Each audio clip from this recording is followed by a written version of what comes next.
calling each other like, do you see this? Can you believe this? Yeah. Yeah. And honestly, I was obsessing. Like, I kept going back to see what the numbers were. Yeah, it was crazy because I couldn't believe it. Yeah, we was like literally starting our own channel. We sure was. We sure was. But we want to thank you guys so much. So much. Because if you had like 5 views, you would have been hurt. Exactly. Yeah, we got like 94, right? No, it's like 98 now. It's up there. This morning I checked, it was 98. I didn't get a chance to stalk it. Oh, okay. Yeah, the last time I checked, it was 98. So, oh my God. I can't believe you guys. You know, like, thank you. Your support is so appreciated. So appreciated. You know? And so the first thing we want to do, because we asked you guys to engage, and you know, we appreciate all the comments that you guys made and all the likes that you guys clicked, and the button that you guys clicked, and thank you. The thumbs up. The thumbs up was awesome. Yeah, everything was awesome. You guys were great. So one of the comments, we're going to respond to one of the comments because that was the only one that we were able to engage in. Yeah. So let's see what the comment was, because I don't want to get your comment all messed up. Okay.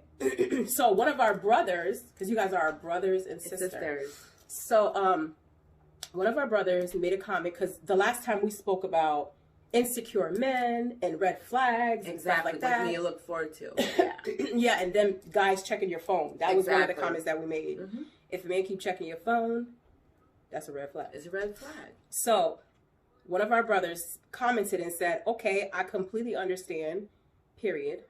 But what if the woman is the one always checking the phone? What if it's the woman that's checking the phone? So what do you think about that?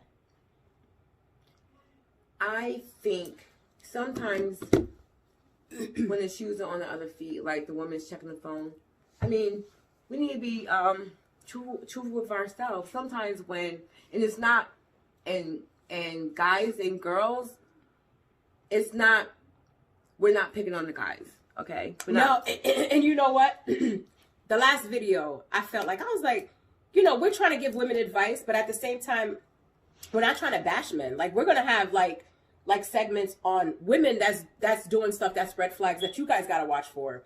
You know, so it's not this page is not about to bash. It's not about bashing men or bringing men down or none of that. And we don't ever want anybody to feel that way because that's not what we're doing. In hindsight, we are actually talking our from experience, especially as women. Yeah, personal experience. Right. When a lady is checking inside of a guy's phone or whatever because she's feeling insecure, and excuse me, and sometimes it's like it's not. We had a shot before we came on here. Sure, so. sorry. and let me tell y'all, I don't know if you could tell, my makeup is probably all screwed up now. My eyes is a little bit red because we was dying. Before we came on, oh my God, we were having way too much fun. I was like, we kept saying, what the hell is going on here? We're laughing too much. We got a shot of something over here. I can't advertise it, but let me tell y'all, it was hitting. Mm-hmm. Sure was. It is still hitting. But, you have some women that when, to them, a man is starting to move different, act different,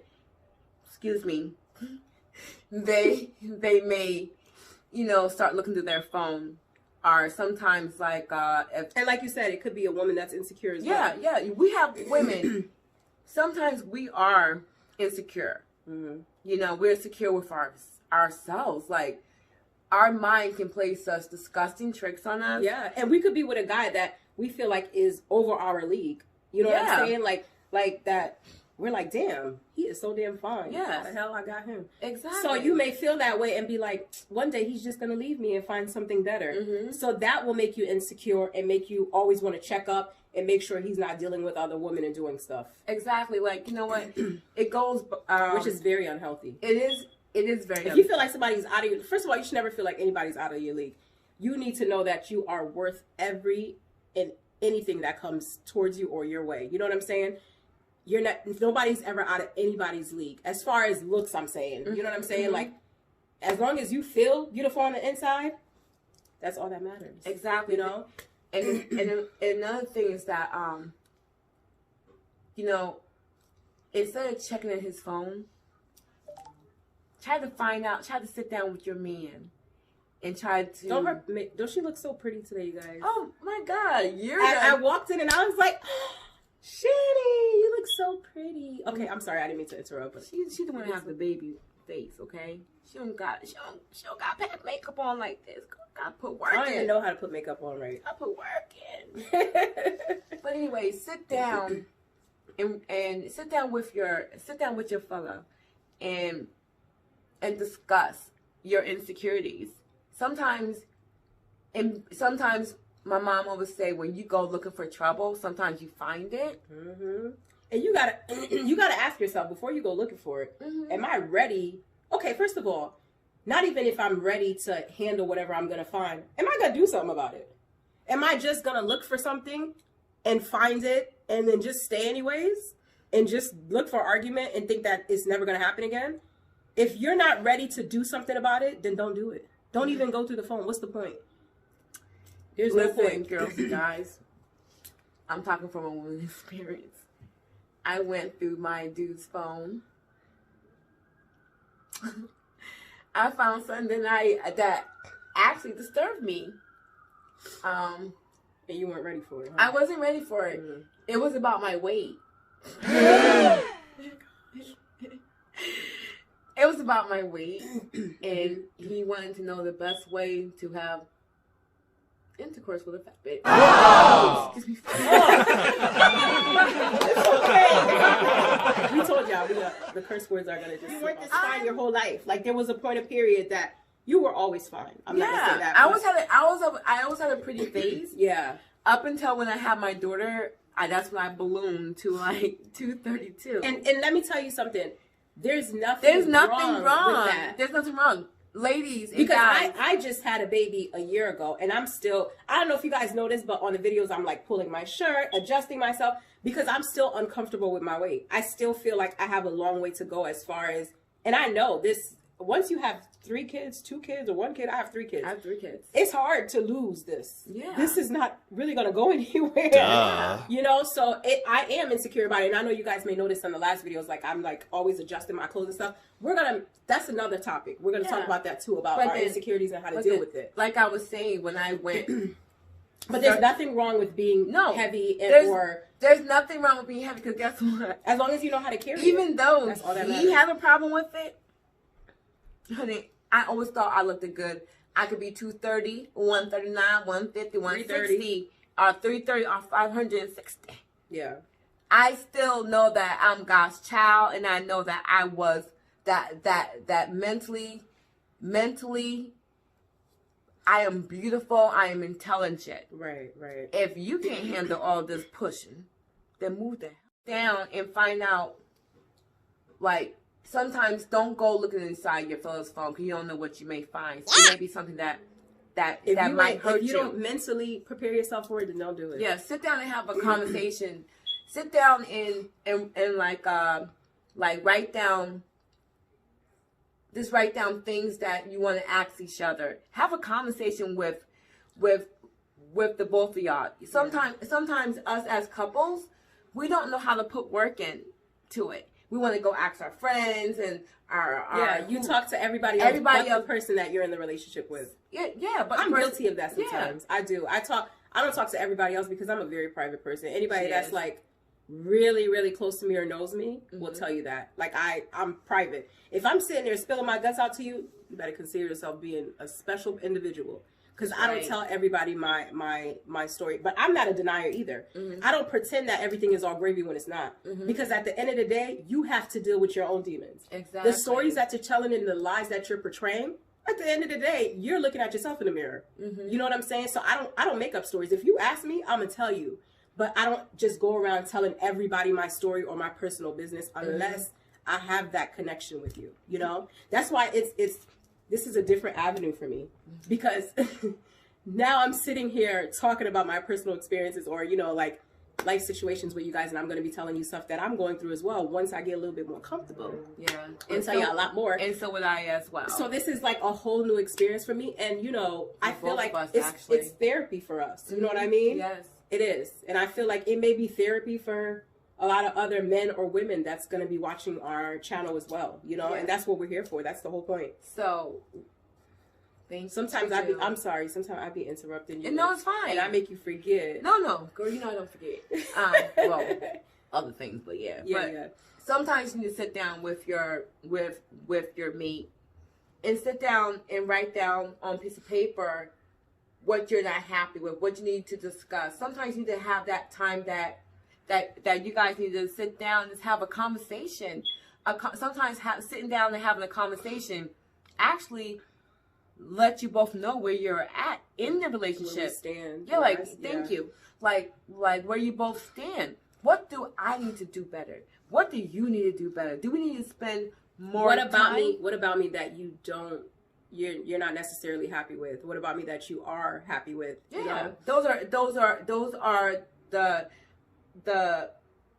the areas that say like you put like likes and don't likes, whatever. What do I need to work on? What do you need to work on? You know, then we can come up with with analogy on how we're gonna work through those things. So and another thing, fellas, you know, we be telling the ladies the red flags. I'm gonna tell y'all a red flag too. Now, if a woman is checking your phone, you know, secretly, but somehow you know because you see, you know, you could tell on your phone the last app that was open or whatever. That's let me tell y'all a secret. So every time you finish using your phone, swipe away all your apps. So if you leave your phone sitting there, say you hop in the shower, you come back out and you look back at your apps that's open and it's just your message app that's open. Obviously somebody was creeping through your damn phone because all your apps were swiped away before you got in the shower or before you went to sleep. Oh, come on. So that's a secret right there. So now if a woman Thanks for the secret. So now if a woman is, or a man, whatever is okay, for a woman, we're talking to the men. Yeah. Sorry, y'all. So if a woman is checking your phone and you're knowing but you're not saying anything, that is a way for you to be like, man, I need to talk to her to see what the hell is going on. To see why she's checking my phone, why she feeling secure, what's going on. Yeah, you know? Why is she in my phone? You ain't got to necessarily tell her, I see you were checking my phone, that's only going to cause an argument. Exactly. But be like, you know, let's have a talk, baby. And first thing she's going to say, what you got to hide? Right. And, or she might deny, I ain't check your phone. I ain't even touch, I didn't even know your phone was there. She going to say, what you got to hide? Now, let me tell y'all, fellas, when to run. Like I tell the women. So, if a woman is deboing your ass and said, nigga, phone check. Excuse me, because ninja phone check.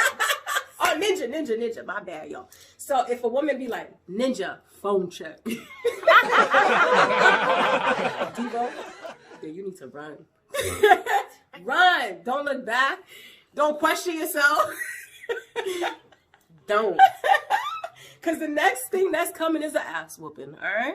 So, exactly. So that's one thing I've got to tell you, fellas, run. All right? Court cases, bail, all types of crazy things.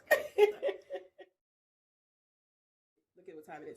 Okay. But so today we're going to talk about not relationships, but we're going to talk about family dilemmas. Okay, and the first thing we're going to talk about, let's talk about So look at you guys. You see, I take y'all comments and your suggestions extremely serious. We both do. Yes, we do. So we make sure we record whatever you guys ask. Well, we take a picture of it so we could say it exactly how you guys say it. So the topic that we're going to talk about is one that our sisters, thank you, sisters, yes, recommended. So she says, how to go about dealing with baby mama drama. How should a man go by dealing with the baby mama when you're in a relationship? And how the baby mom won't let your significant other be in his kid's life because of jealousy. Now, we all, most of us, done had some baby mama drama, some baby daddy drama. And, you know, that's one thing that I always pray to God, because I have 3 kids. One of them is from a previous relationship. My son, he's going to be 10 this year. And my 2 daughters, my 1-year-old and my 5-year-old, is with my now husband. So I always pray to God that I don't have any drama with my kids' fathers, because I feel like when you have drama with them, the kids are the ones that suffer. They do suffer. And people that don't understand that, it's like, how could you not get that? Like, how don't you understand that? But I guess not everybody got common sense and not everybody thinks the same way. Like my brother always says, you know, my brother is like the most supportive person in the world. I love him. Shout out to you. Shout out. Shout out. But and his wife. I love his wife too, Ebony. So anyways, like I was saying, so that I feel like the kids are the ones that are suffering. Kids always pay the price when adults argue or bicker over anything. And when it comes to either a father not being inside the household or a mom not being inside the household, and now they're in a whole new relationships. And how do females? Well, okay, so how does the father that you say you're with a man, okay, and he has kids with another woman, how should you deal with the other? How should you feel like he should deal with the other woman while in the relationship with you? First of all, I feel like it should strictly be just about the kids. I feel like there should be no type of no type of separate relationship between the two. I feel like if the kids are grown enough, you don't even need to communicate, to be honest with you, unless it's an emergency. I feel that you don't really have to have interaction with your kid's father's new relationship. But if your kid's father has a child by that person, it's important for your kids to develop a relationship with the new significant other, with their siblings. You understand, like with their brothers. Oh yeah. But then with the mother, you know, sometimes that's inevitable. Like if they're going to have a relationship with their siblings, they're going to have a relationship with the mom too. Sometimes mothers on the new family, after your kid's father's not with you, the new family mother, she not wanting to claim your child. Listen, this situation they're talking about. So they're the ones that's the cool ones. The new one is the cool one. They want the kids to come over their house. Yeah. They want their new kids, their child, to be involved with the older siblings. But it's the first baby mama that's the problem. That's what it is. Bitter baby mama. Yes, and that's what I don't agree with. Yeah, I don't agree with that. Because you're making the kids suffer. You know what, guys? I know I'm very transparent. Probably, on that to say from friends that bitter baby mamas that they have dealt with, bitter baby mamas that made it hard, very hard. I never seen women, it was not just a baby mama, an ex-girlfriend too that teamed up together. Story later on in the future. I'm just gonna let that pass. But you have baby mamas that would make your life extremely hard. Yes, and it shouldn't be that way at all. Like that's our saying. That's our feeling on this subject is that you guys need to figure out a way to make it work, because at the end of the day, the kids are suffering. You think you're harming the father or the mother. You're just harming the kids. And you're harming yourself, because at the end of the day, you're raising kids that is going to be distraught and all messed up, all because of you. But regardless of the fact, all because of your actions. Yes, but sometimes though, you have, after all that drama that they did in the past, the kids still turned out to love each other and want to be brothers and sisters. Yeah. And brothers and sisters because together. there is a God. Because there is a God. And no matter what your manipulation. And sometimes the kids turn against you, because as they get older and see what type of person that you really are, preach, they like, oh, mommy was the problem the whole damn time. Exactly. And you want your kids to turn against you? I think not. Exactly. So women, try to get along for the kids' sake. Yeah, women, men, because let me tell you, there's bitter baby daddies too. There's some bitter baby daddies that'll say, and I'm dealing from experience, that'll tell you that they don't want to have nothing to do. Okay, I moved on. Let's be real, because like I said, I don't tell my stories, but I'm gonna tell you this one real quick. So I moved on, and then I ended up getting married. My first child's father wasn't with it. So guess what he wanted to do? He wanted to become MIA in my son's life. He bounced. He said, if you getting married, let that other man raise my son. Oh, that.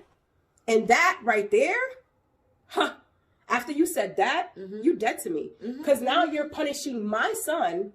You're punishing my son because I want happiness and I want to move on. That's right. My son has nothing to do with our relationship. Nothing at all. You can't break up just because I broke up with you. You can't break up with my son. Sometimes they get you pregnant because I was single. I was living the life. I didn't have no kids. I could get up and leave whenever the hell I wanted to. But once they feel like they put a kid in you and they give you a responsibility, then you're going to sit your ass down somewhere. Exactly. And you ain't going nowhere. And a lot of men that don't have common sense, they think a kid will keep you. Like they could do whatever they want out there. They could run the streets, but you ain't going nowhere because you feel like, I want my family together. And I felt that way at the beginning, but I said to myself, do I want peace and happiness, or do I want my family together? You could build a family with anybody. That's right. In my mind, I used to think it had to be with the biological father. It don't have to be with the biological father. But you could build a family with anybody. Exactly. As long as that person loves your child, respect you, and respect your kids. And I am living proof of it because my husband treats my son like he's his.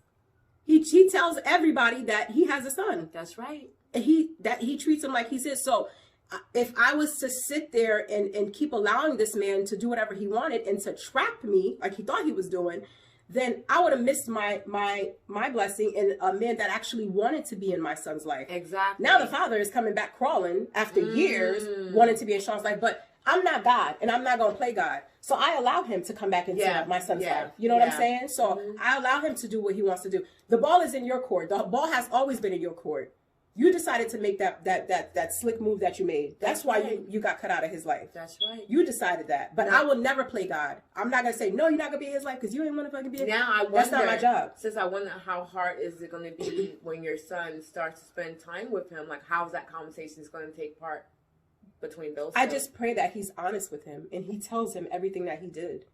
And, because they always make it seem like it's the mother. Yeah. It's I had to go through that with my older son.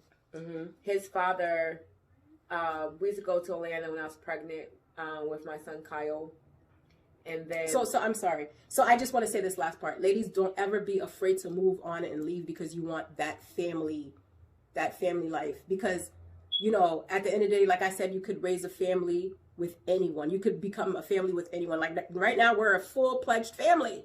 Like we're a legit family. Not it doesn't have to be the same blood.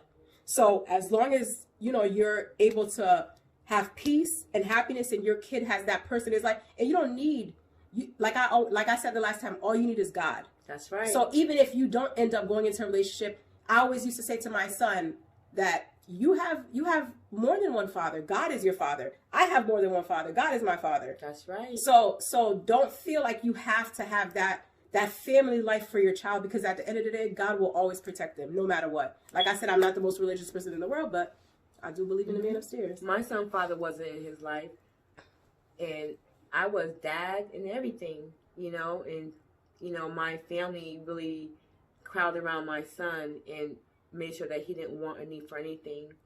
And then later on in life, he met his father, he left him when he was 6 years old, actually. My son now is a dad that is his Probably son. the best dad in the world. His son goes crazy if he goes to the door. Daddy, come back, daddy, Wow. daddy. My son, because his father chose to walk away for reasons. Life lessons make you the person that you are. Yeah, and the thing about it, I always told my son that I'm gonna when your father meets you, he's gonna meet the man that he never got to raise. He's gonna meet the man that have substance. He's gonna meet the man that graduated from high school, taking college credits or whatever that is. Being a good father. See, the thing about it, even when the father leaves the household, that's why we are called one man, because we are still able. Amen. That's why we're still able to instill things and instill vital things that they need And luckily that my son grew up in a household that my sister was married. There was people in our church. So he experienced all the love that he needed. Exactly. And when his father met him again, I think at the age of either 20 something, whatever, you know what? He turned out, and I always tell my son, when you see this man again, you let him see the man that I raised. Amen. Amen. All right, y'all. So I'm gonna be the one to close this segment today. So it was so fun. Oh my gosh, we talked about a lot. Like, we did a lot of subjects. I think that we didn't even stay on subject day. We just skipped. And I feel like it went by fast. I'm looking at the time. I'm like, damn. Yeah, we was talking that much. We really enjoy like chatting with you guys. I know you're gonna say. And let me tell you, you see, when we tell you guys to comment and engage is because we're going to actually use. We're new. Yeah, but we're going to actually use what you guys give us. Exactly. So that's why we're saying comment and engage, because we're going to use it. Subscribe, all the stuff that we talked about up. today is from, y'all comments and y'all suggestions. So we appreciate you guys. If you want us to say y'all names, let us know, because we don't want to say the names of the people if you guys, if you wanted to say, hey, so and so, like Susan made a comment. Yeah, this is what we're reading. Let us know, because we don't mind. And thank you. The more subscribers, the more you guys share. I can't, like, man, my family too. There's a bunch of them from Georgia, and we have a family chat. And I was like, I was debating. I was like, should I send it to them? But you guys were so supportive. And so I'm of Haitian descent. I was born in America, but my family's from Haiti. So I'm teaching y'all a Haitian word. What should I say? Bon journée. So it means have a good day. Good day. All right. So bon journée and bon Dieu avec. That means God is with you. My dad used to always say it to me. Right now. So my brother and my sister and all of us, we say it all the time, because we talk about how my dad used to say it all the time. And I say it to my kids all the time. So bon Dieu avec means God is with you. I love y'all. That's beautiful, isn't it, guys? So we'll teach you guys. Well, I'll teach you guys, I'm learning. Oh, yeah, Shani's going to learn too. So I'm going to teach y'all, and she's going to pick up some stuff too while I'm teaching y'all. But, all right. We love you guys. We love y'all, and we thank y'all so much, and we appreciate you guys.